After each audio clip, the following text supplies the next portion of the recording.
Mike Pence, who is just as despicable as Donald Trump. Look into his record in Indiana on voter suppression. Look into his record on assaults on women's health. Look at his record going back, as a not only just a person who, of course, voted for the invasion of Iraq, he was a prime advocate of the invasion of Iraq. He wants to get in on this NFL far-right virtue signaling. And how did he do that? Well, I don't like to frame things this way, but this was literally if you want to look at stuff like this, a hilarious, massive misuse of public resources and time and a craven display to get on the news cycle. And this is a CNN panel breaking down the situation with Vice President Mike Pence. All right, I also want to bring up something that just happened today at the NFL at a game. Indianapolis Colts Vice President Mike Pence was there, but then tweeting a short time ago that he left the Colts game over players kneeling during the anthem, and then writing this: I left today's Colts game because President of the United States and I will not dignify any event that disrespects our soldiers, our flag, or our national anthem at a time when so many Americans are inspiring our nation with their courage, resolve, and resilience. Now more than ever, we should rally around our flag and everything that unites us. While everyone is entitled to their own opinions, I don't think it's too much to ask NFL players to respect the flag and our national anthem. So Brian, I mean, this kind of also underscores it's back to the kneeling, the form of protest. So many players say it's not about the flag, but it is instead a statement being made about social injustices, but the vice president underscoring that he sees it as an issue of the flag. So what is the message that's being sent by the vice president tweeting this and refusing to be at the game? In some ways, I think it's back to a culture war issue that Trump and Pence felt they were winning on. This was big news 2 weeks ago. It faded away. Now it's back thanks to Pence's visit. I've got to be cynical about this for a moment, Fred. The Vice President Pence was in Las Vegas yesterday speaking solemnly about the massacre there. Then he flew home to Indiana. He spent the night in Indiana. He went to the game today. He's about to head back to the West Coast. So it makes you wonder if he purposely wanted to go to the Colts game today in Indiana in order to make this kind of statement, knowing that 49ers players were almost guaranteed to kneel. There's been players on the San Francisco team kneeling every single game. So Pence and his team heading to the game today, they had to have known there was going to be kneeling. His statement almost seems written ahead of time. It seems like this was it seems like it was a staged moment for Pence to walk out to make a statement about this. But clearly he feels strongly about these anthem protests. He wants. Brian, I'll help you. It was premeditated. It's lazy. It's pathetic. It's sort of so ham-handed and comically obvious what Mike Pence is doing here that it's embarrassing for everybody involved. Well, and it's repetitive because this is what Pence did when he went to Hamilton too, right? Yes. Like, it's sort of the exact same thing. I'm going to go someplace and be offended by the people on stage that, our voters can't identify with for whatever reason. And again, this just strikes me in light of this YouTube conversation that the left is like the party of the perpetually offended.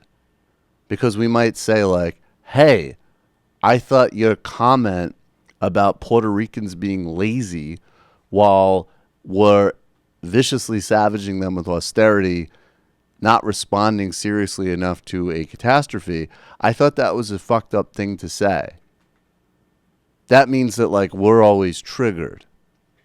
But these guys will take a plane trip to intentionally choreograph offense about athletes exercising their free speech rights, incidentally to highlight an issue that, I don't know, maybe being black and getting fucking murdered by a police officer is a little bit more important than Mike Pence's feelings. Or the feelings he's pretending to so deeply have so he can trigger his base. Because if you want to have a conversation about everybody being too reactive and too caught in a news cycle and too triggered, we can have that. But that's going to be about pretty much every American at this point. This country is in need of a global meditation retreat. But the notion that this is somehow identifiable with the left when a prime activity of this White House, when they're not trying to take away people's health care, give away massive tax cuts, killing civilians overseas, or rolling back any progress on climate and anti-corporate corruption and public health, their prime mode of activity is white identity politics, cultural aggrievement, and finding things to be offended about.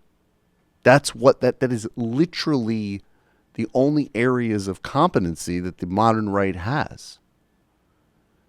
And it's quite an impressive jiu-jitsu to make that a conversation about the left. Follow-up sound here. This is 49ers safety Eric Reed talking about Pence and calling Pence what Pence did, what it obviously was. My honest reaction, first off, does anybody know the last time he's been to a football game? Okay, with that being said, he tweeted out a 3-year-old photo from him at a Colts game. So with the information that I have, the last time he's been to a Colts game was 3 years ago. So this looks like a PR stunt to me. He knew our team has had the most players' protests. He knew that we were probably going to do it again. And so this is what systemic oppression looks like. A man with power comes to the game, tweets a couple of things out, and leaves the game with an attempt to thwart our efforts. Again, based on the information I have, that's the assumption that I made. That's exactly right. And also not only it's a PR stunt. He's exercising his power to try to oppress normal citizens exercising their free speech. It's embarrassing. It's pathetic. How many could you imagine the types of death threats that these players are getting? Okay. And the type of verbal and racial abuse that no doubt they get from the stands. And when Mike Pence does this, he's winking at all of that. And intensifying it. It's disgusting. I mean, it's a sort of classic mode of Mike Pence of just utterly craven and disgusting, but also just sort of silly and pathetic at the same time. Hi, folks. Sam Seder here. We still need your help on our Patreon page. YouTube ads have come back, but not nearly as much as we had before. So if you can help us out, any little bit helps. Head over to our Patreon page right at this URL, and you'll help us keep helping you by making videos